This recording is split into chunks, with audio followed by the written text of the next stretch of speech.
সুপ্রিয় বন্ধুরা, আসসালামু আলাইকুম। আজকে আমি আপনাদের শোনাবো সহিহ বুখারীর 406 নম্বর হাদিস।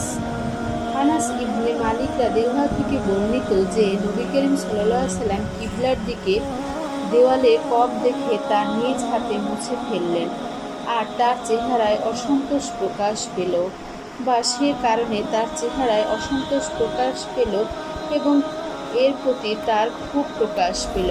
তিনি বললেন, যখন তোমাদের কেউ নামাজে দাঁড়ায় তখন সে তার রবের সঙ্গে চুপে চুপে কথা বলে, অথবা বলেছেন তখন তার রব কিবলা ও তার মাঝখানে থাকেন, কাজেই সে যেন কিবলার দিকে থুথু না ফেলে, বরং প্রয়োজনে তার বাঁ দিকে বা পায়ের নিচে ফেলবে। তারপর তিনি চাদরের কোণ ধরে তাতে থুথু ফেলে এক অংশের উপর অপর ভাঁজ করে দিলেন এবং বললেন, অথবা এরূপ করবে।